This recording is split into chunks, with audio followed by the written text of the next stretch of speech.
చెప్పాలంటే ఇండియా నౌకని అది అటాక్ చేసి రెండవ నౌకని ఇరాన్ చాలా పెద్ద తప్పిదం చేసిందని చెప్పొచ్చు. ఎందుకంటే ఇండియాకు ఒకటి ఉంది, న్యూట్రల్ స్టాన్స్.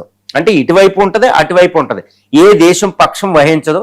కేవలం తన ఎనర్జీ సెక్యూరిటీని, ఇండియన్స్ అక్కడ ఉన్న 90 లక్షల మందిని, ఎందుకంటే ఇరాన్ విచ్చలవిడిగి అటాక్ చేస్తుంటే మనకి 90 లక్షల మంది అక్కడ ఆపదలో ఉన్నారు. మరి వాళ్ళని రక్షించుకోవాల్సిన అవసరం ఇండియాకు ఉంటది. కానీ ఇరాన్ ఆపదలో ఉంటూ ఒక షిప్ని అమెరికా పేలితే 2 షిప్లకి భారతదేశం ఆశ్రయం ఇచ్చింది హ్యుమానిటేరియన్ గ్రౌండ్స్ లో, ఇండియన్ ఓషన్ లో. కానీ అది గుర్తు పెట్టుకుని కైమనీని, అది లేట్ అయినా కైమనీ, ఎందుకంటే కైమనీ మొదటి అటాక్ జరిగితే చనిపోయాడని ఎవరికి తెలుసు. ఇండియా ఎన్నో ఆలోచించదు వ్యూహాత్మకంగా.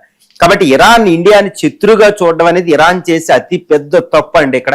ఎందుకంటే చాలా పెద్ద తప్పిదం. ఎందుకంటే ఇండియా ఉక్రెయిన్ యుద్ధం, రష్యా యుద్ధం జరుగుతుంటే ఇండియా ఉక్రెయిన్ వైపు లేదు, రష్యా వైపు లేదు.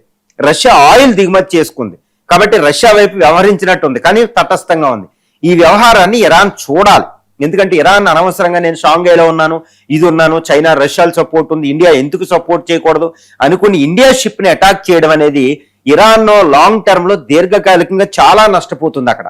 ఇప్పుడు ఇండియా ఏంటంటే చాలా సుదీర్ఘంగా పబ్లిక్ స్టేట్మెంట్ ఇవ్వాల్సి వచ్చింది. అలాంటి స్టేట్మెంట్ ఎప్పుడు ఇవ్వదన్నమాట. అంటే